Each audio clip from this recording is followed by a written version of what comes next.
The gavel comes down in a room that smells like floor wax and burnt coffee. 20 people sit in plastic chairs inside a county courthouse on a Tuesday morning in January. Most of them are contractors, men who know the math before the bidding opens, men who have done this before. A property on Cedar Street, 400 square feet, minimum bid, $1. Nobody moves. Then a hand goes up from the back row. The contractors turn. They see a woman in a canvas jacket, 76 years old, back straight, hands folded in her lap, like she has already made the decision and is simply waiting for the room to catch up. $3, she says. Someone laughs. The gavel comes down a second time. Outside, a man in the third row pulls out his phone before he even reaches his car. He has flipped 3 properties on that street. He knows what the house is worth. He also knows she has no idea what she just walked into. He starts to dial. The foreclosure auction at the Ridgway County Courthouse began at 9 in the morning and smelled like floor wax and burnt coffee. About 20 people had come out on a Tuesday in January, most of them contractors in canvas work coats, a few landlords scanning the property list for duplexes they could rent out cheap. Nobody was there for the weather. It was the kind of cold that came through your collar no matter how you turned it. The auctioneer was a thin man in his 50s who had read too many of these lists to put any feeling into them anymore. He worked through the docket the way a man works through a chore, steady and indifferent, moving from lot to lot without pausing to see if anyone was paying attention. Loy Faber sat in the third row. He was 52 years old, broad across the shoulders, with the kind of patience that came from doing the same work for 20 years, and knowing exactly how much everything was worth. He had flipped 3 properties on Cedar Street in the past 5 years. He knew Lot 9 before the auctioneer called it, had walked past the fence 2 weeks earlier and done the math in his head. The foundation crack, the missing shingles, the soft spots in the porch. He had seen worse and turned a profit. He was waiting for the bidding to open so he could drop $2 on it and go home. A woman in the back row raised her paddle. Number 47. Loy glanced over his shoulder. She was 76 years old, maybe older, in a canvas jacket that had been washed too many times. She sat with her hands folded in her lap and her back straight, the way people sit when they have decided something and are not interested in changing their minds. $1 to number 47, the auctioneer said. Do I hear 2? Nobody moved. $3, the woman said. The room shifted. A few people looked around. Someone near the window laughed under his breath. Loy Faber turned back to face the front and said nothing. He looked at the woman for exactly 1 second, assessed her, and turned away. Not worth contesting. He had another property lined up off Route 9 that needed attention. Going once, going twice. $3 to number 47. Sold. The gavel came down. Marvella Hollis signed the paperwork at the clerk's table with her own pen, paid in cash, and walked out of the courthouse with a deed folded into the inside pocket of her jacket. She did not look at anyone on her way out. She had been a structural engineer for 40 years, and she knew what the building was telling her, and she was not interested in what the room thought about it. What she did not know as she crossed the parking lot to her truck was that Loy Faber was already making a phone call from his car. And Loy Faber was not the kind of man who walked away from a deal just because someone else had signed the paperwork. 11 months later, a reporter named Halcyon Pratt would stand on the sidewalk in front of that house with a camera and a notebook, looking at something no one in Ridgway had expected to see. The newspaper in her hand carried a headline across the front page. $3.51, the house that outlasted everyone who doubted it. But that was 11 months away. On the Tuesday it all started. The only thing Marvella Hollis had created was confusion, and she had done it on purpose. 3 days before the auction, Marvella had been eating oatmeal at the kitchen table of the apartment she and her husband Gideon rented on the south side of Ridgway. 2 bedrooms, clean, quiet, the kind of place you move to when the house where you raised your children has gone too large and too silent. Gideon was reading in the next room. The Ridgway Gazette was open on the table beside her bowl. She almost turned the page. The address stopped her, 125 Cedar Street. She read it twice. Then she folded the paper, set it beside her bowl, and did not mention it to Gideon. Not yet. She needed to think first. That night she lay in the dark and listened to Gideon breathe and thought about an address she had not visited in decades. A house she and Gideon had moved into 51 years ago, back when they were 25 and 23, with a combined savings of $600 and a future they were too young to worry about. They had saved 2 years for the down payment, $11,800, the largest purchase of their lives.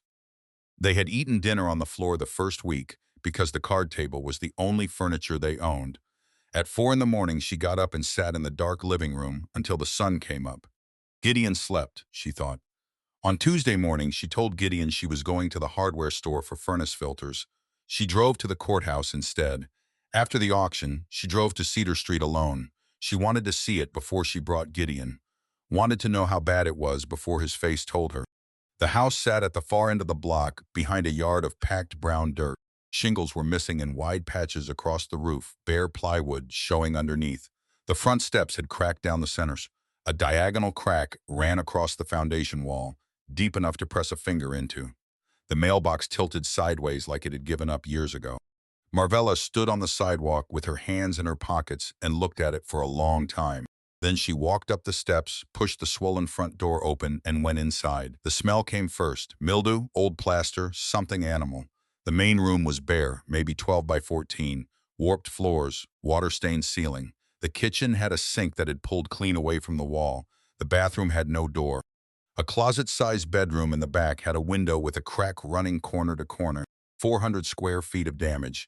Marvella closed her eyes and pressed her palm flat against the wall. She had done this on job sites for 40 years. Hospital wings, parking structures, office towers. She knew what failure felt like in a building, and she knew what survival felt like. The frame behind the crumbling plaster was solid wood. The floor joists under the warped top layer were original hardwood.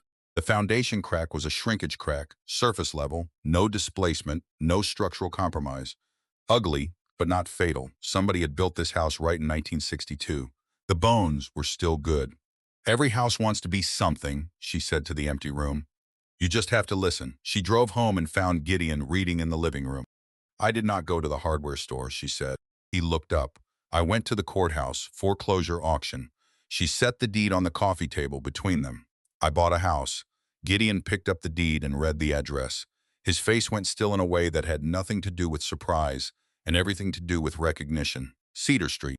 He said it quietly, like he was testing the sound of it. "Cedar Street, Marvella. Come see it." They drove in silence. When he parked at the curb and Gideon saw the house, he stood on the sidewalk for a long time without saying anything. Then he walked past the house entirely and stopped in the middle of the dirt yard. He crouched down and pressed his hand into the earth, worked it between his fingers. "Marvella, come feel this," he said. She knelt beside him. The dirt was dark and soft, nothing like the hard-packed surface she had expected.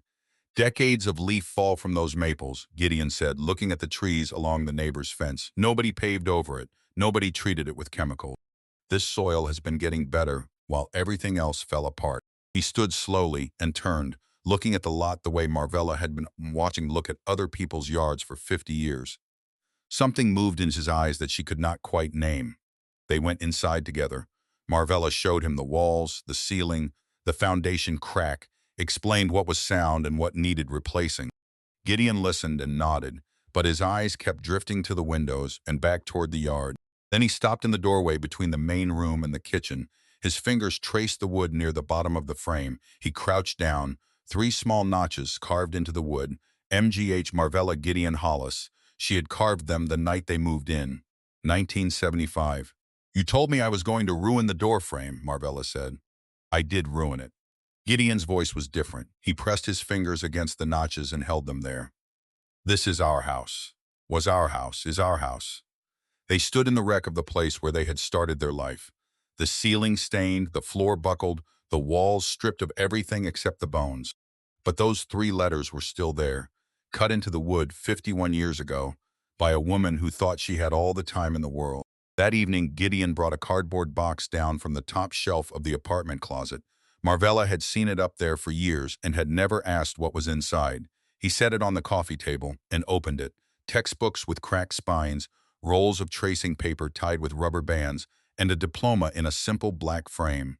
Bachelor of Science, Landscape Architecture, 1974. "I put this away when I was 23 years old," Gideon said.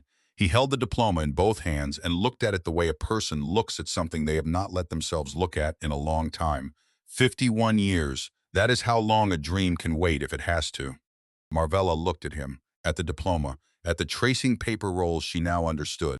She thought about all the times Gideon had paused on their walks to study someone's front yard, the way he would tilt his head just slightly, the way his eyes would move across a slope or a garden bed with something focused and private in his expression that she had always interpreted as appreciation, but now understood was something else entirely.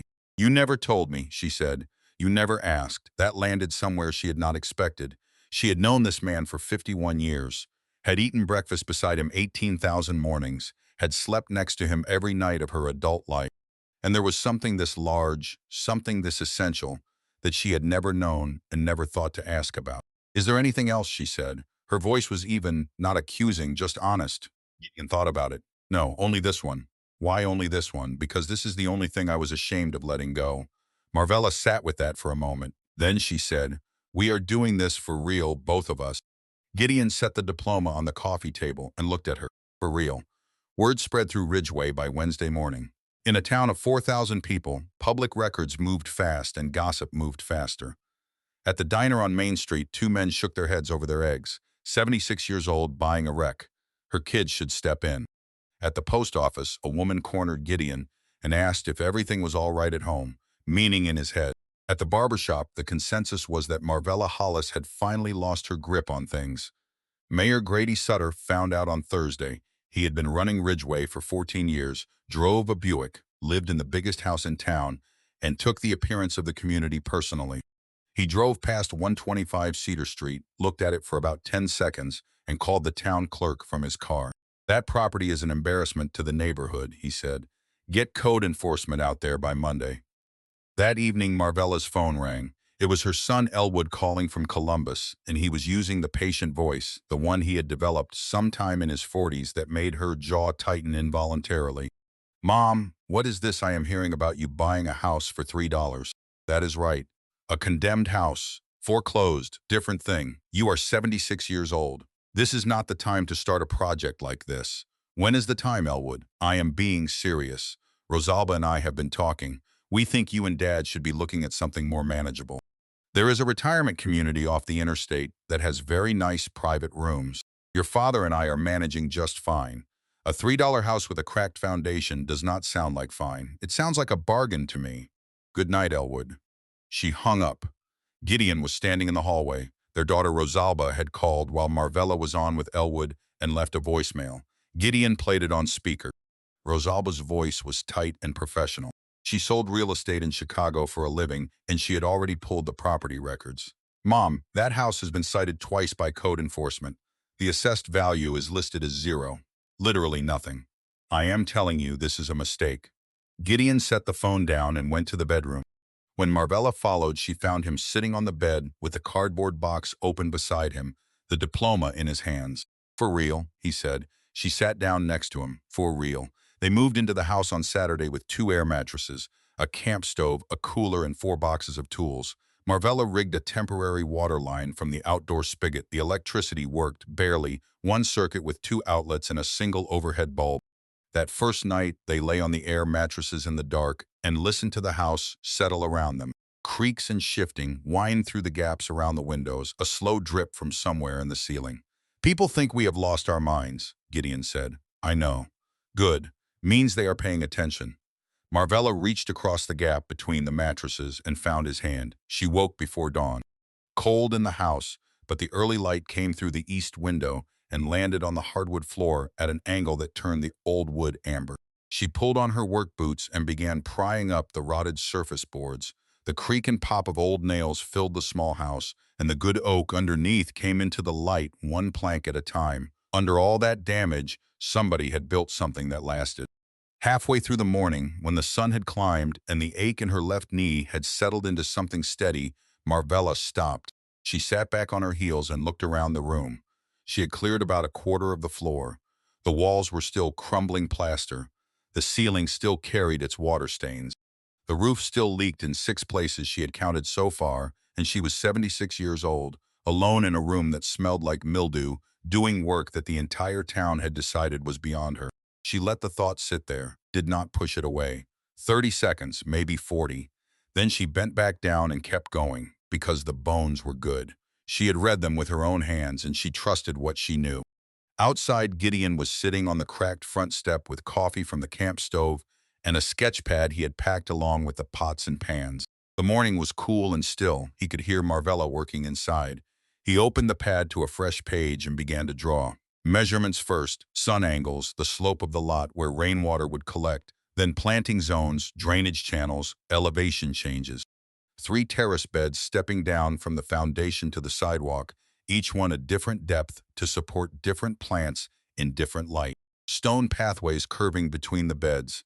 A rain garden in the low corner of the lot where runoff could be captured and filtered before it reached the street. He chose plants for their bloom time so something would be flowering from April through October. Coneflower and black-eyed Susan and switchgrass and wild bergamot. He filled 6 pages before Marvella came out with sawdust in her hair. She held out her hand for the sketch pad and studied the drawings in silence the way she studied blueprints, following the elevation lines, the drainage arrows, the layering of the design. Gideon watched her eyes move across the pages. "This is professional work," she said. "I know it is." He sat down beside her on the step. Across the street, a curtain shifted in a window. Someone watching. "The town is watching," Marvella said. Gideon turned to a fresh page and kept drawing. "Let them watch." The first person who came to the door looking for the deed was Loy Faber. He showed up Tuesday evening at the apartment, not at Cedar Street, which told Marvella he had done enough research to find her name in the rental records. He was a large man who took up space in a doorway without trying, and he had the relaxed manner of someone who expected to get what he came for. "I will give you $600 for the deed," he said. "You paid 3. That is a profit of $597. Not a bad return on a Tuesday morning. Not selling. Do you understand what you bought? The foundation is cracked. The roof is missing shingles in 6 places. The subfloor is rotted through. To do it right, you are looking at $80,000 minimum, and that is if nothing surprises you." "I know exactly what I bought, Mr. Faber." He looked at her steadily. "How old are you?" It was not a question. It was a way of saying she was not the right person for this. That someone younger, someone with more runway, should be the one to take this on. "Old enough to know the difference between a shrinkage crack and a settlement crack," Marvella said. "Good night." She closed the door. She stood in the hallway after it closed and let out a slow breath. Then she went and told Gideon what had happened. He listened without interrupting. When she finished, he was quiet for a moment. "He will be back," Gideon said. "I know." "What are you going to do?" "The same thing I always do," Marvella said. "I am going to go to work." What Marvella and Gideon did not know, as they lay on their air mattresses that night in their cold, broken house, listening to the January wind move through the gaps in the siding, was that Elwood and Rosalba had already started talking to each other, not to their parents but to each other. Weekly phone calls that had grown longer and more worried since the auction. Elwood had searched online for signs of cognitive decline in elderly parents and printed out a checklist. Rosalba had called a lawyer friend in Chicago to ask about conservatorship. They were not cruel people. They were frightened people. And frightened people sometimes make decisions they call love when the person they love might call them something else. But that confrontation was still weeks away. The house on Cedar Street was waiting, and Marvella Hollis had work to do.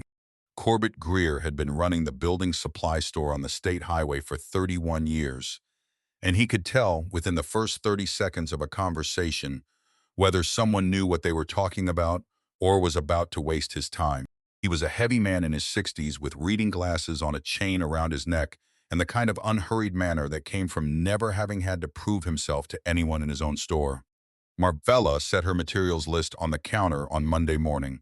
Hydraulic cement, 16 bags, vapor barrier sheeting, treated lumber in 2x4s and 2x6s, architectural-grade roofing shingles, 4 bundles, galvanized nails, bonding agent, caulk, and a new pry bar because her old one had snapped pulling up the last of the rotted subfloor.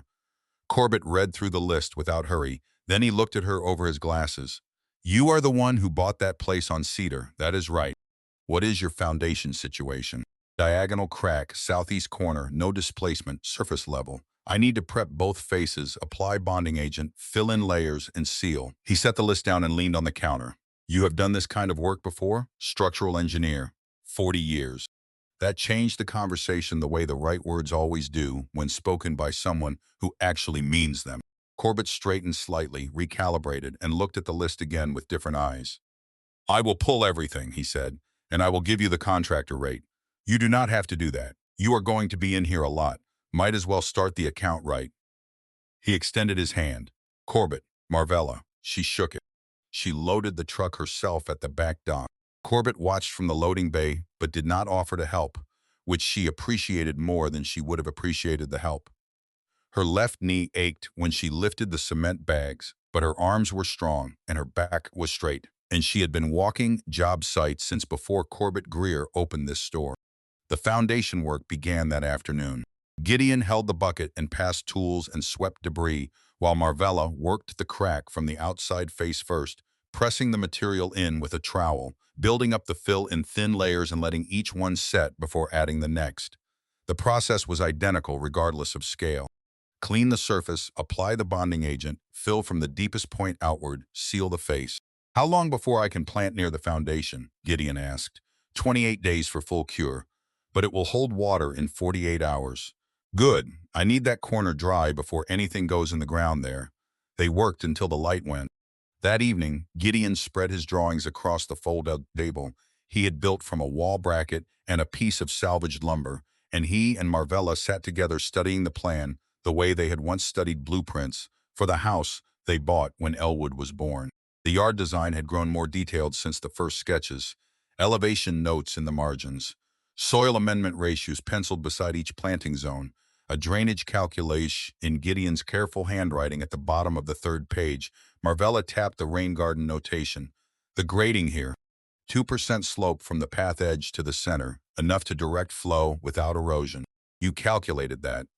I have been calculating it in my head for 40 years, he said. I just finally have somewhere to put it down. She looked at him across the table in the light of the clip-on lamp he had rigged to the shelf above the stove, because the overhead bulb had burned out and he had not rewired that circuit yet. She thought about the cardboard box that had sat on a closet shelf for 5 decades. She thought about the word ashamed, which he had used and which had not left her since he said it. She did not say any of this. She looked at the drawings and said, the terracing on the north side needs another 6 inches of drop between the first and second bed. Gideon looked at the page. You are right. He picked up his pencil and made the correction. The letter from the town arrived on a Thursday morning in the 3rd week. It came in a standard white envelope with the City of Ridgeway seal in the upper left corner. Marvella opened it at the kitchen table while Gideon was outside measuring the lot with a tape and a set of surveyor flags he had ordered from a catalog. The letter was formal and brief. Based on complaints received, the city was opening an investigation into potential zoning and construction violations at 125 Cedar Street. All work on the property might be subject to a temporary suspension pending review. Marvella read it twice. She set it on the table. Through the kitchen window, she could see Gideon moving along the fence line with the tape measure, stopping to mark a flag, moving on. He had been up since 5. He had not eaten breakfast until she put the bowl in his hands. He was 74 years old, and he was working with a precision and a focus that she had not seen in him in years, maybe ever, and someone had written a letter to make it stop. She picked up her phone and called Corbett Greer. He answered on the second ring. She told him about the letter. He was quiet for a moment. I heard something about this from a guy who does framing work for Faber, Corbett said. Loy made some calls after you turned him down at the door. He told Grady Sutter the work out there was a safety risk to the neighborhood. Said you were doing structural modifications without proper permits. Marvella was quiet. Just want you to know who you are dealing with, Corbett said. I appreciate it. She hung up. She sat at the table for another minute. Then she got up, put on her jacket, and drove to town hall. The woman at the front desk told her the mayor was in a meeting. Marvella said she would wait. She sat down in one of the chairs along the wall and folded her hands in her lap. 20 minutes passed, then 30.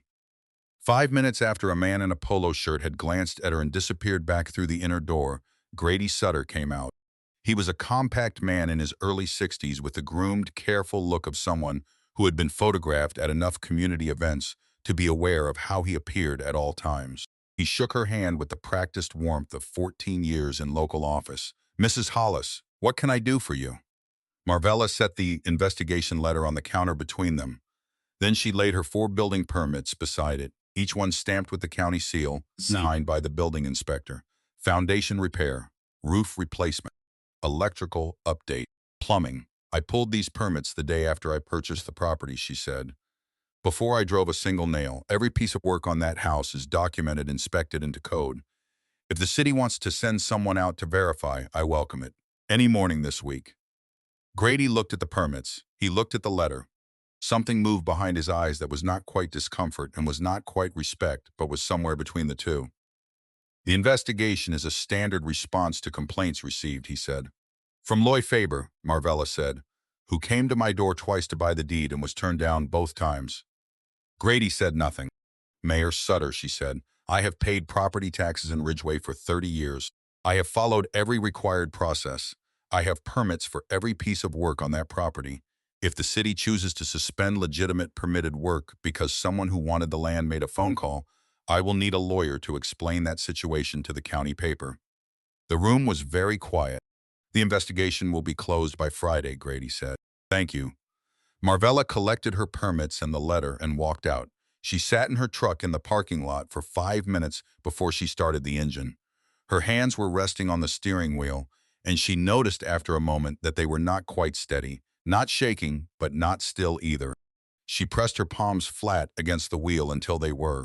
Then she drove back to Cedar Street. Gideon was on his knees in the yard when she pulled up, fitting stones into the first course of the lowest terrace wall. He looked up when she got out of the truck. How did it go? Investigation closes Friday. He studied her face. You all right? I will be. She opened the back of the truck and pulled out the new pry bar. I need to finish the subfloor in the northeast corner. She went inside and got back to work. The Friday deadline passed, and the investigation closed without further contact. But the following Monday, a different kind of visitor arrived. Hildred Marsh lived 2 houses down in a white clapboard house, with a front porch she used most mornings regardless of the weather. She was in her mid-70s, lean and quiet, with the observant stillness of someone who had spent a long time watching the world without needing to comment on all of it. She had watched Marvella carry lumber. She had watched the code enforcement truck come and go. She had watched Gideon haul flagstone across the yard one piece at a time, fitting them into walls that followed a line only he seemed to see. On a Monday morning in April, she walked over and stood at the edge of the yard with her arms crossed. Gideon was on his knees in the dirt, setting a stone into the first terrace wall. He looked up. Do you need help? Hildred asked. I am fine. I did not ask if you were fine. I asked if you needed help. Gideon sat back on his heels and looked at her. Do you know anything about laying stone? I know how to carry things and follow directions. He almost smiled. Then yes, I could use the help. Hildred came into the yard and crouched beside him. They worked for an hour without much conversation, fitting stones, adjusting angles, packing gravel behind each course. Hildred was quiet and capable, and she did not ask questions until they stopped for water. Where did you learn this? She said. School. What kind of school teaches you to build stone walls? The kind where you get a degree in landscape architecture. Hildred stared at him. I graduated in 1974, Gideon said, 22 years old. Married Marvella the following year and put the degree in a box. That was 51 years ago.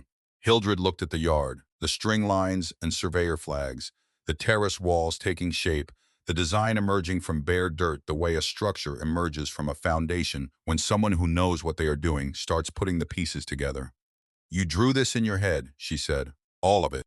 Every yard I walked past, every park, every empty lot in every town we ever lived in. I redesigned them all and never said a word about it. Hildred was quiet for a moment. Well, she said, you have got one now, and it is going to be something, is it not? Gideon set the next stone into place. It is going to be the best thing this street has ever seen. Hildred came back the next morning, and the morning after that. She started bringing thermoses of tea and sandwiches wrapped in wax paper, and the two of them worked side by side through April and into May, while Marvella hammered and sawed inside. One afternoon, Hildred paused in her work and watched Gideon place a stone with particular care, testing its angle, lifting it, resetting it a half-inch to the left, testing again. I noticed something, Hildred said. Gideon did not look up. What is that? The way you look at the dirt before you put anything in it, like you are reading something the rest of us cannot see. Gideon was quiet for a moment. 51 years of looking at other people's land, he said. It was time to look at my own. The roof came next. Marvella rented a debris container and set up scaffolding along the south side of the house. On the first morning of roof work, she climbed the ladder at 6:30, moving carefully on the rungs, favoring her left knee, and once she was on the roof deck, she moved without hesitation. She had worked at heights that made a one-story residential slope feel like solid ground. By 9, she had stripped half the south face and found the decking underneath in better shape than expected. 2 sheets of plywood needed replacing. The rest was sound. The neighbor across the street had been watching from his kitchen window since 6:45. At 9:15, he called the fire department. The truck came with lights but no siren. 2 firefighters climbed out and stood on the sidewalk looking up. Marvella looked down at them from the roof with a pry bar in one hand and a handful of old nails in the other. "Good morning," she said. "Ma'am, we received a call about an elderly person in distress on a rooftop. Do I look distressed to you?" The younger of the 2 firefighters squinted up at her. She was balanced on her boot heels on the roof deck, comfortable and still, the way someone looks when they have been doing a thing long enough that the body does it without consulting the mind. "No, ma'am," he said. "You look like you have done this before." "I have. Go ahead and clear out. I will be up here another few hours." They left. The neighbor stood in his driveway looking the way people look when the thing they were certain about turns out to be wrong. Marvella waved at him and went back to work. That evening, Hildred came by with tea, and Gideon told her about the fire department visit. Hildred laughed until her eyes watered. "This town," she said. "Someone could be out here splitting firewood, and they would call an ambulance to make sure the axe was not a hazard." "They mean well," Gideon said. "Some of them mean well. The rest are just accustomed to deciding what old people can and cannot do." Gideon looked at Marvella. She was drinking her tea and looking at the new roof deck running through the next day's work in her head. "She has been doing that her entire career," he said. "I know," Hildred said. "That is what makes it worse, that nobody here can see it." Loy Faber came back on a Wednesday afternoon while Marvella was on the roof. He did not knock at the front door this time. He stood at the bottom of the driveway and called up to her. "Hollis, come down and talk." Marvella kept working. "I am busy, Mr. Faber. I had a conversation with Grady Sutter this morning. He said there might be an issue with how your roof permit reads relative to the setback from the property line." Marvella stopped. She set the pry bar down on the deck beside her. Her setback was 4 feet 7 inches. The requirement was 4 feet. She had measured it herself before she filed, because that was how she had done every job for 40 years. "My setback is 4 feet 7, she said. "The requirement is 4. I measured before I filed." "These things can get complicated," Loy said. "Interpretations can vary. It might be worth having a conversation about an arrangement that works for everyone." The yard was quiet. Somewhere down the block a lawnmower was running. Marvella looked down at the man standing in her driveway with his hands in his jacket pockets and his patient, reasonable expression. "Mr. Faber," she said, "I know you filed the complaint that triggered the investigation. I know you want this property, and I know you have been talking to the mayor about ways to create problems for permitted work because you could not buy what you wanted at the door. Take the setback question to the building department. They will confirm I am in compliance because I am. I measured." She picked up the pry bar and went back to work. "Good afternoon." Loy stood there for another moment. Then he walked to his truck and drove away. Marvella did not watch him go, but after she heard the engine fade, she sat still on the roof for a few seconds with the pry bar across her knees. She thought about the letter from Town Hall. She thought about the phone call from Corbett. She thought about the way Loy Faber looked at her on the auction room floor for exactly 1 second before he decided she was not worth contesting. Then she went back to stripping shingles, because the south face was not going to finish itself. Inside the house, week by week, things changed. Marvella pulled the old plaster from the interior walls and insulated the stud bays with mineral wool bat. She hung new drywall and taped the seams herself.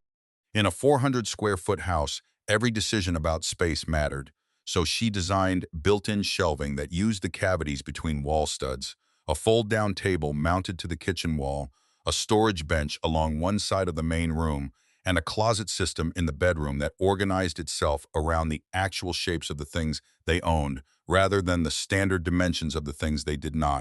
Gideon came in at the end of each day, hands dirty, and walked through the rooms. "You are making it bigger without adding square footage," he said one evening. "That is the idea." "How?" "By using every inch instead of leaving half of them empty.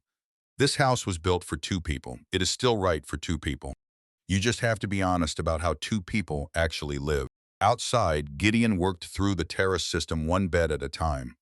He moved every stone himself, Hildred helping carry but Gideon placing, because the placement was the work and the work was his. He had waited 51 years for this particular piece of ground, and he was not interested in having someone else decide where the stones went. Hildred watched him one afternoon and said, "You know what I think when I watch you do this?" Gideon did not stop working. "What is that?" "I think there is a version of your life where you did this from the beginning, where you built yards and parks and public spaces for 50 years instead of watching other people's go to waste." Gideon was quiet for a long time. He set a stone, checked its level, adjusted. "Maybe," he said, "but in that version I might not have had Marvella, or the children, or any of the other things that happened while I was putting the degree in the box." Hildred considered this. That is either wisdom or a very good way of making peace with something. Gideon almost smiled. Might be both. What Marvella and Gideon did not know during those weeks of work in progress was that their children were talking to each other. Not to them, but to each other. Elwood and Rosalba had been on the phone every week since January. The calls had grown longer and more specific in their worry. Elwood had printed a checklist of cognitive warning signs he found on a medical website. Rosalba had called a lawyer friend in Chicago and asked in general terms about the process for establishing guardianship over an elderly parent who was making decisions the family considered unsafe. They were not cruel, they were scared, and scared people, when they love someone, sometimes confuse protection with control. On a Saturday morning in early May, Elwood picked Rosalba up at the Columbus airport. They drove 3 hours to Ridgeway without calling ahead, because Rosalba said she wanted to see it the way it actually was, not the way their parents would arrange it to be seen. They parked on Cedar Street at 1 in the afternoon. Marvella was on a ladder at the bedroom window, installing a new sash with a cordless drill in one hand and a shim in the other. Gideon was in the yard on his knees in the second terrace bed, pressing switchgrass plugs into the amended soil one by one. Hildred was beside him, tamping the earth around each plant with the flat of her palm. Elwood and Rosalba got out of the car and stood on the sidewalk. The house still looked rough from the outside. The new roof was on, but the exterior walls had not been painted yet. The yard was torn up in the organized way of a construction site, with half-built terrace walls and bare soil and stakes and string lines running at precise angles in every direction. Rosalba looked at her mother on the ladder, 76 years old, with a drill in her hand and sawdust on her jacket. She looked at her father, kneeling in the mud, his hands dark with soil up to the wrists. She looked at Elwood. "This is worse than I thought," she said. Gideon heard the car doors and looked up from the yard.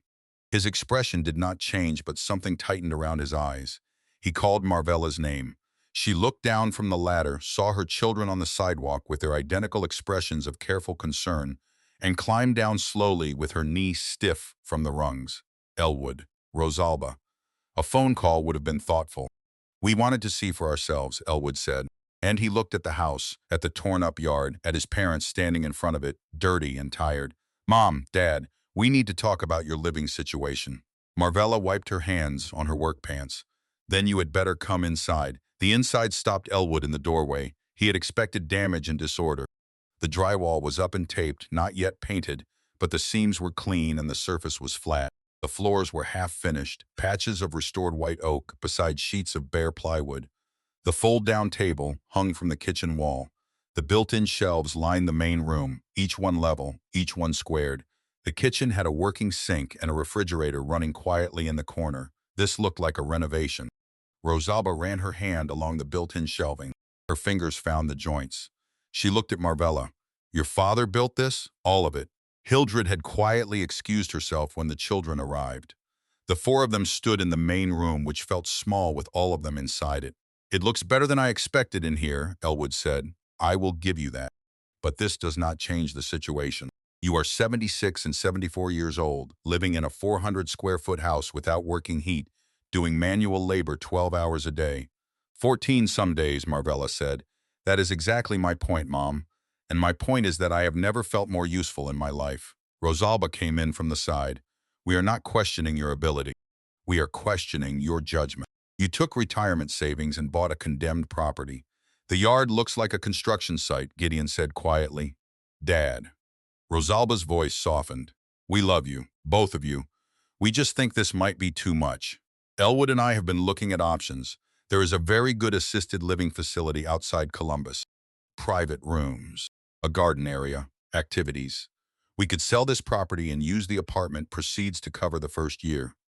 The room went quiet. Gideon stood up. He went to the bedroom and came back with the cardboard box. He set it on the fold-down table and opened it. He took out the diploma in its black frame and placed it on the table.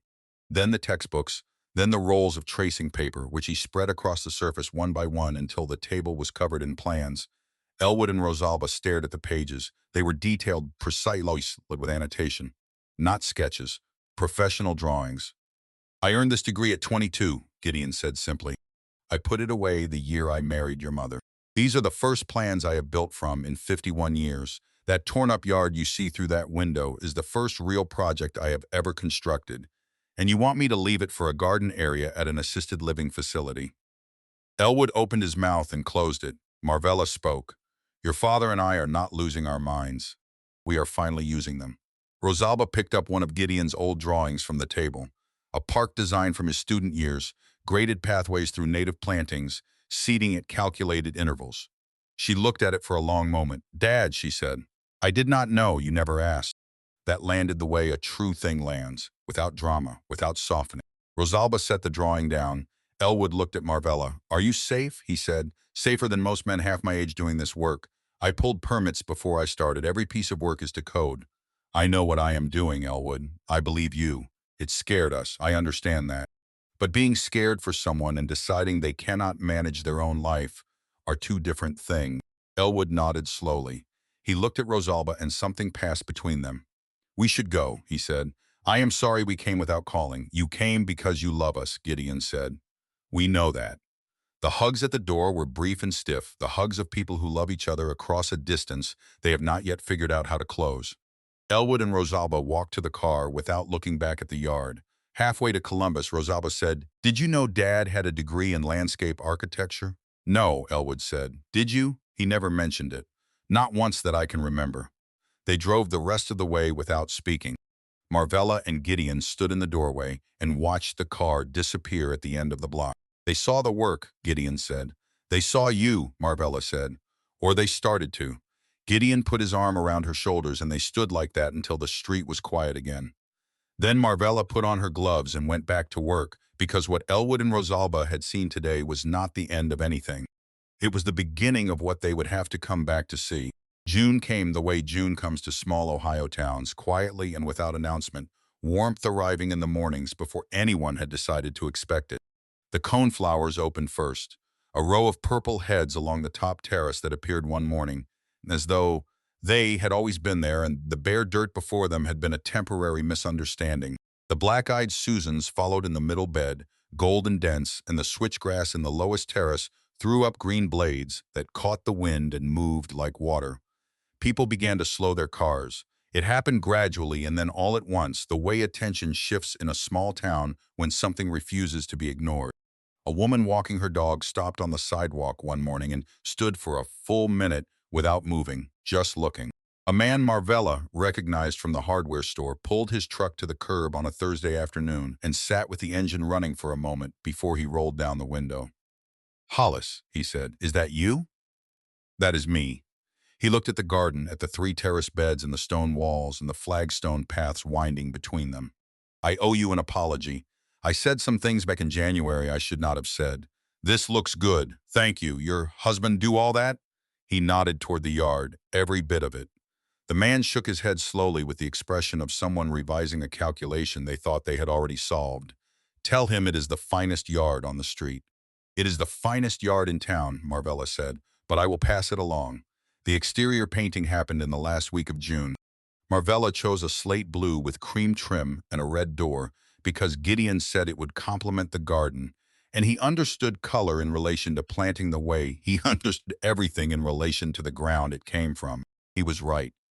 The small house, freshly painted, sitting behind the terraced beds and the curved flagstone paths, looked like something that had been planned this way from the beginning. The day after the painting finished, Marvella stood on the sidewalk across the street and looked at it for a long time. She had built bridges rated for 40-year load projections. She had designed the structural systems for buildings that were still standing in 6 states. She had spent 40 years making things meant to outlast the people who commissioned them. And she had never stood in front of anything she built, and felt what she felt standing in front of this. Gideon came out the front door with 2 cups of coffee and handed her one without saying anything. They stood together on the sidewalk and looked at the house. "Not bad for a $3 investment," he said. Marvella said nothing. She was still looking at the red door. Halcyon Pratt arrived on a Tuesday morning in early July in a small sedan with a camera bag over one shoulder and a notebook in her hand. She had been a features reporter at the county paper for 11 years, and she had a nose for the kind of story that traveled beyond its county line. And when she turned onto Cedar Street and saw the house, she pulled over before she had even finished deciding to. "Excuse me," she said to Gideon, who was in the yard deadheading spent blooms from the upper terrace. "I was driving through and I saw your property. Would you mind if I asked a few questions?" Gideon sat back on his heels and looked at her. "What kind of questions?" "I heard a house on this street sold for $3 at a foreclosure auction back in January. Is this the one?" "It is. Would you tell me about it?" So Gideon told her.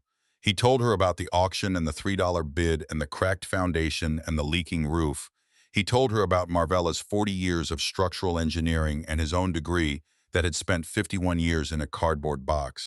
He told her about the mayor calling it an embarrassment and the code enforcement visit that found nothing to cite and the neighbor who called the fire department when Marvella was working on the roof. Carol wrote everything down in her notebook without interrupting. When he finished, she looked up. "Can I take photographs? Go ahead." She spent an hour on the property, moving through the garden beds, crouching to photograph the flagstone joints, shooting the exterior from across the street, and then again from the edge of the yard. She went inside and photographed the restored hardwood floors and the built-in shelving and the fold-down table and the carved initials in the kitchen doorframe. She asked Gideon to stand in the garden, and she photographed him there, in the yard he had designed from memory and built with his own hands at the age of 74. Before she left, she shook both their hands. "When does this run?" Marvella asked. "Thursday," Halcyon said. Front page. The article ran 1,200 words on Thursday morning with a before photograph pulled from the county assessor's records, showing the house as it had looked in January, brown dirt and missing shingles and cracked steps, and an after photograph Halcyon had taken herself, the slate blue house behind the terraced garden with the flowers in full bloom and the flagstone paths catching the morning light. The county paper posted it online by noon. By Friday evening, it had been shared 4,000 times. People drove from the next county to see the house. A garden club from 40 miles south scheduled a visit. A retired couple called Gideon for advice on their own yard. Hildred brought her camera and stood on the sidewalk taking photographs from different angles. "You know what this means," she said to Gideon. "That people like flowers? That people needed to see someone do the thing they were afraid to try." Hildred lowered her camera. "You gave them permission." Gideon looked at the yard. "I just put stones where they belonged." "That is what permission looks like," Hildred said. "Sometimes it does not come in words." Gideon sat on the front step with his coffee that evening, and Marvella sat beside him, and they read the article together. She had not cried over the house before, not when she bought it, not when she moved in, not when her children came and told her she had made a mistake. But she felt something reading those 1,200 words that she had not felt since she was 25 years old and had walked into this house for the first time. She felt like something had been returned to her. Mayor Grady Sutter read the article at his desk at Town Hall. He read it twice. He turned to the third paragraph and read it a third time. The article mentioned him by name and quoted him directly. The mayor called the property an embarrassment to the neighborhood. It was a quote he had given to his town clerk in January when the house was a ruin. Now the house was on the front page as a success story, and the quote was attached to his name in 1,200 words being shared across 3 counties. He called his town clerk and dictated a statement saying that the city of Ridgeway fully supported neighborhood revitalization efforts and was proud of residents who invested in the community. The statement got 2 likes on the town Facebook page. One of them was from the town clerk. Loy Faber read the article at his kitchen table on Thursday morning and drove to Corbett Greer's store before noon. He set a materials order on the counter, a substantial one, enough for renovation work on 2 properties he had under contract off Route 9. Corbett read the order and looked at him over his glasses. "You are done with Cedar Street," Loy said before Corbett could ask. "Market moved," Loy said. "Whole block is going to turn now because of what they did. I am not going to fight that. I will find the next one." Corbett processed the order. You could have just let her buy the house in January. I could have, Loy said. He did not sound bitter. He sounded like a man who had done a calculation, come up short, and was already moving on to the next number. She did not move, and I could not make her. That is the whole story. He picked up his copy of the order and left. Corbett watched him go and thought that in 20 years of doing business with Loy Faber, that was the most honest thing he had ever heard the man say. 3 weeks after the article ran, a letter arrived from the county assessor's office. Marvella opened it at the kitchen table on a Wednesday morning while Gideon was outside checking the moisture levels in the rain garden. She read the letter once. Then she set it on the table and called Gideon's name through the window. He came in from the yard and she handed him the letter without saying anything. He read it. He read it again. He set it on the table. $520,000, he said. Marvella nodded. For 400 square feet, she read from the letter. Unique architectural features, professional-grade landscape design, historic significance, media profile, location within improving neighborhood. She set the letter down. You know what Grady Sutter's house is assessed at? No. I looked it up last year when he called us an embarrassment. His 4-bedroom colonial on the hill. $410,000. Gideon looked at her across the table. Our $3 house, Marvella said slowly, is worth more than the mayor's house by $110,000. The news moved through Ridgeway in 4 hours.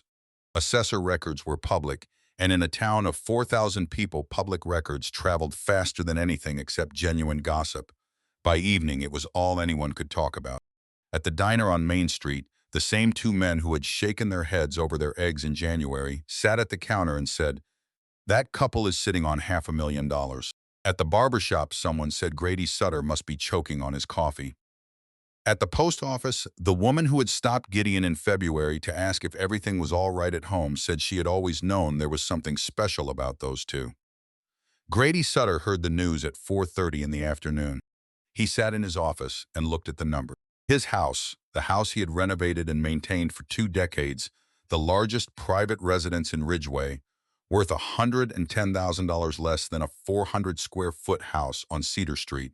He issued a statement congratulating the Hollis family on their remarkable contribution to Ridgeway's housing stock.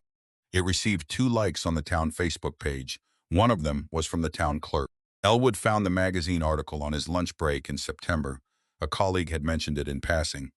A story about a tiny house renovation in some national design magazine. Wasn't your family name Hollis? He searched for it and found 6 pages of full-color photography and a feature with a title printed in large type across the spread. $3.51. The House That Waited. He read it at his desk with his lunch untouched beside him. The photographs were extraordinary.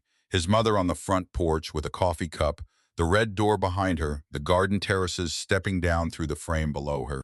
His father on his knees in the upper bed with his hands in the soil, and the expression of a man exactly where he should be.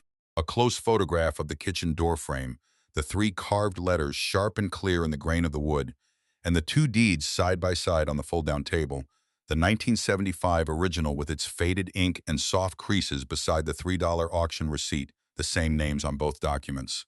Elwood had been born in that house. He had no memory of it.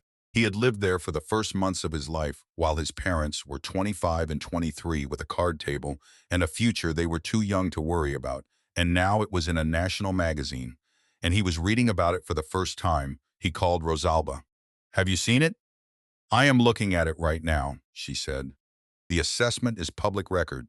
I checked this morning, $520,000. There was a long silence. "I called a lawyer about conservatorship," Elwood said. "I gave you the number," Rosalba said. Neither of them said anything for a moment. "We need to go," Elwood said. "Yes," Rosalba said. "We do." They drove to Ridgeway on a Saturday in October, the 3rd time in 10 months. When they turned onto Cedar Street, they did not say anything to each other. They just looked. The house was small. It would always be small. 400 square feet did not expand no matter what you did to it. But what Marvella and Gideon had done with those 400 square feet stopped Elwood in the middle of the sidewalk. The slate blue exterior was clean and sharp, cream trim at every window, the red door centered on the front wall with a clarity of intention that made the whole composition feel deliberate. The porch Marvella had built was just wide enough for 2 wooden chairs and a small table. Clematis climbed the trellis beside the door and the garden. Elwood had grown up in suburbs. He knew what a well-kept yard looked like. This was not a well-kept yard. This was something else, something with a logic and a language to it that he did not have the vocabulary for, but that his body understood before his mind caught up. The three terrace beds stepping down the slope, each one held by dry-stacked stone walls that curved in lines that were both natural and precise. The different plantings in each tier, the tall grasses moving at the top, the dense perennials in the middle. The ground covers along the stone edges, the paths of fitted flagstone winding between them, each stone level, and in the far corner the rain garden sitting in its shallow depression, thick with rushes, the water in it clear and still. Rosalba stood beside him and said nothing. She sold houses in the $500,000 range for a living. None of them had anything like this. None of them had been built by two people in their 70s who had waited half a century for the chance. Gideon came out the front door and stood on the porch. He saw his children on the sidewalk. He said simply, "Come in, I will put coffee on." They sat around the fold-down table in the kitchen. The floors glowed. The built-in shelves held books and tools and a framed copy of the magazine cover. The house was warm in the way a house is warm when the people in it have put themselves into every surface. Elwood held his mug in both hands and looked at his father. "Dad," he said, "why did you never tell us this was your first house?" Marvella looked at him. "I did tell you, when you were a teenager and we drove past Cedar Street. I pointed at it and said that is where your mother and I lived when we were first married." You said, "Huh," and went back to your headphones. Elwood did not have anything to say to that. Rosalba turned to Gideon, the degree, the landscape architecture. "Why did you never tell me?" "I told you when you were 12, Gideon said. "You asked what was in the boxes in the attic, and I showed you the diploma. You asked why I never used it, and I said I had you instead. You went to your room, and I put the box away." Rosalba closed her eyes. "You raised us," Elwood said. "You gave us everything. We gave you what we had," Marvella said, "and we loved doing it. But we also had things of our own, things that got set aside. You do not stop being who you are because you became a parent." Gideon set down his mug. Some people retire and sit down. Your mother and I just finally stood up. Elwood looked at the magazine's cover pinned to the wall, his mother on the porch, his father in the garden. Two people his own generation had written off. "I am sorry," he said, "for the assisted living conversation, for the conservatorship research." "I am sorry too," Rosalba said. Gideon reached across the table and took Elwood's hand. Then Rosalba's. "You were frightened, we understand that. We were never angry. We were hurt that you could not see us clearly, but you are here now. That is what matters." They walked through the garden together after that, all four of them for the first time. Gideon explained everything, not defensively, not as a demonstration, but the way someone talks about a thing they love when they finally have the right audience. How the rain garden captured the runoff that used to flood the house on the corner every spring. How each terrace faced a different direction to support different plants with different needs. How the flagstone paths carried water where it was meant to go before it ever reached the street. Rosalba listened with something different in her face than anything Elwood had seen there in years. Not the assessing look she brought to a property she walked. Something quieter. "This is professional work," she said. "You sound like your mother," Gideon said. Elwood crouched beside the lowest terrace wall and touched the stone. Each piece fitted tight against the next, no mortar, held in place by weight and precision, and the knowledge of someone who had understood this work in theory for 50 years before he ever put his hands to it. "You laid every one of these yourself?" he said. "Hildred helped carry," Gideon said, "but I placed every stone." Elwood shook his head. "I did not know you could do this." "Neither did I," Gideon said. "Not for certain. I had designed it 1,000 times in my head, but I had never put stone on stone until March. You do not know what you are capable of until you actually try." They stayed until dark and ate dinner on the fold-down table, all four of them in a space built for two.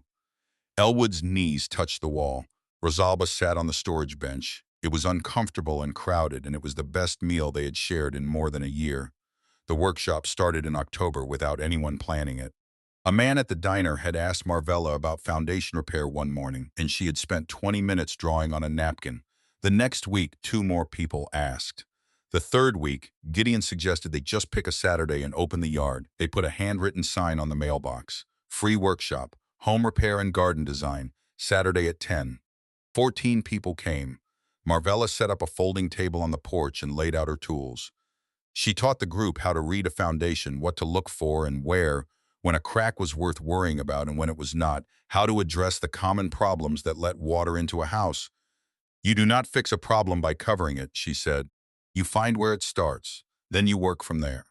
A woman raised her hand. My husband says you just pour new material over the old and paint it. Your husband is going to have water problems by April, Marvella said. Everybody laughed. Marvella almost smiled, which was rare enough that Gideon noticed it from across the yard. Gideon's half of the workshop drew the larger crowd. He talked about site analysis and soil and plant selection and the relationship between what a yard looked like and what it actually did. Landscaping is making things pretty, he said. What I do is make things work. Beauty is what happens when the design is right. It is a consequence, not a goal. Hildred brought lemonade and oatmeal cookies and set up a table by the garden.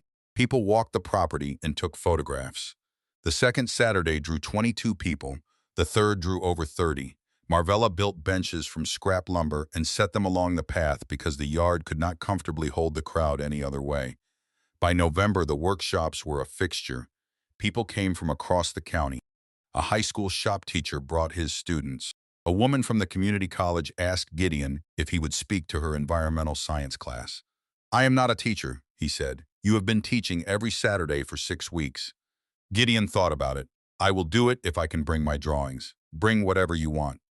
Elwood started coming on weekends, not every weekend, but most of them. He drove from Columbus on Friday night and slept on the air mattress in the main room, the same one his parents had used their first week in the house. The first Saturday, he attended a workshop. He stood at the back of the yard and watched his mother explain load-bearing principles to a group of strangers who had driven 40 minutes to hear her. She spoke without condescension and without hesitation, answering every question as though it mattered, because to the people asking it did matter. It was their house. It was where they lived.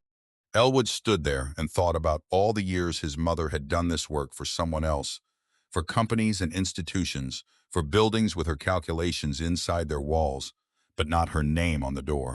Now she was doing it here, in this yard, for free, for people who had showed up on a Saturday because they trusted her. After the workshop, he pulled her aside. Mom, let me build you a greenhouse. She looked at him. What? Behind the house. There is room along the back fence. I will come on weekends. We can do it together. You do not know how to build a greenhouse, Elwood. Then teach me. They started the following weekend. Elwood bought the lumber and polycarbonate panels. Marvella drew the plans on the fold-down table, and they framed the structure together over 3 Saturdays. Elwood was slow with measurements and had to be reminded twice to check level before driving screws, but he paid attention and he did not argue, and he got better at each step than he had been at the one before. On the 4th Saturday, they hung the door. Elwood stepped back and looked at the small structure, 8 feet by 12, tight and square, the glazed panels catching the late October light. I built that, he said. You helped build it, Marvella said. I helped build it. He was grinning. That is still something. It is, Marvella said. It is something. On the last Saturday of November, Grady Sutter's Buick pulled up in front of the house during a workshop. The yard went quiet the way a room goes quiet when someone unexpected walks through the door. 30 people turned to watch. Grady got out of the car in his khakis and his polo shirt and walked through the flagstone gate and up the path. People stepped aside. Marvella was at the whiteboard, midway through a diagram of proper gutter drainage and water management. She put down the marker. The two of them looked at each other in the quiet yard. Marvella, Grady said. Grady. I have a drainage problem on the north side of the house, he said. Water pools against the foundation every time it rains hard. I have put in French drains twice, and they keep failing. What is your soil type? Heavy clay, he said it like a man confessing something. Marvella looked at him for a long moment. This was the man who had called their house an embarrassment, who had let Loy Faber use his office as leverage, who had sent a formal letter threatening to suspend their permitted work. He was standing in their yard in front of 30 people asking for help. Come by Tuesday, she said. I will take a look. I appreciate it, Grady said. He nodded to Gideon, turned and walked back to his car. The yard exhaled. Hildred appeared at Marvella's shoulder. You are going to help him. He has a drainage problem, after everything he did. Hildred, the man came and asked for help. That is the whole thing. She picked up the marker and went back to the whiteboard. Marvella went to Grady's house on Tuesday. The drainage problem was exactly what he had described. She designed the solution on the spot, a curtain drain with proper filter fabric and a gravel bed and a pipe running to daylight at the back of the property. She drew it on a piece of paper from his kitchen notepad and handed it to him. "What do I owe you?" Grady said. "Nothing. Just stop calling people's houses embarrassments." Grady's mouth moved in a way that might have been a smile. "Fair enough," he said. Through December, Gideon worked on something in the garden that he did not show Marvella. He had ordered stone from the quarry, a different variety than the terrace walls, fieldstone in warm browns and grays, rounded by time. He worked in the mornings while Marvella was inside or at Corbett's store. Hildred helped carry the stones, but Gideon placed everyone himself, working from a sketch he had made at the kitchen table, late one night after Marvella was asleep.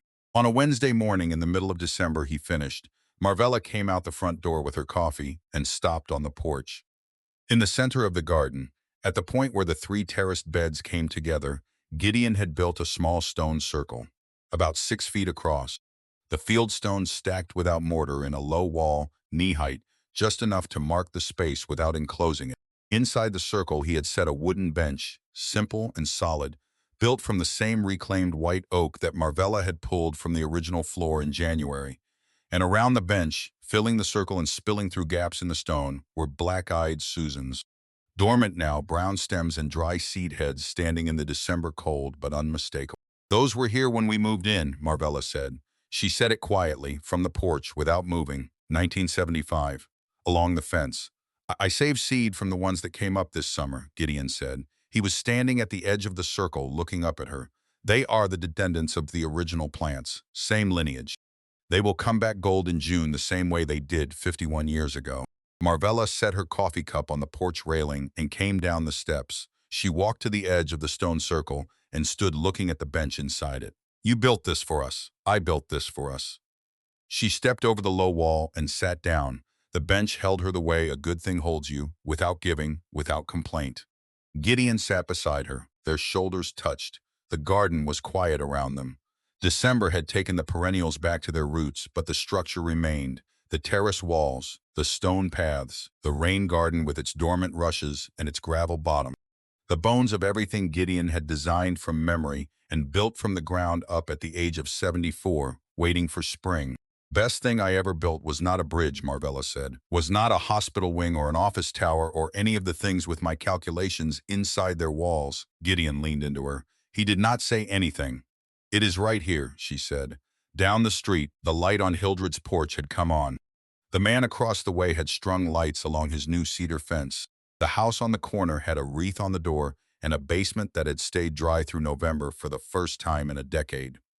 7 houses on Cedar Street had been worked on since spring. Not because anyone organized it, not because anyone called a meeting or distributed a newsletter. Because one thing had changed, and change moves the way water moves, finding the lowest point and filling it, spreading out from where someone first broke through. Marvella looked at the house behind her, the red door, the cream trim, the slate blue that Gideon had known would work before the first can was opened. 400 square feet of white oak and carefully done work, and a doorframe with 3 letters cut into it by a woman who had been 25 years old and certain that everything good was still ahead of her. She had been right. She just had not known it would take this long to get here. 1 year ago, the yard had been brown dirt. The roof had leaked in 6 places. The foundation had a crack in it, and the mayor had called it an embarrassment, and their children had driven 3 hours to tell them they had lost their minds. Now the house stood solid on sealed ground, under a new roof, behind a garden that had taken a lifetime to build and 1 year to grow. Their son came on weekends and was learning what his hands could do. Their daughter walked through the terraces and asked questions she had never thought to ask in 45 years of knowing her father. The mayor had stood in their yard and asked for help and gotten it. The neighbors paid attention to their houses now, not because anyone told them to, but because something had shifted on this street and the shift had a direction.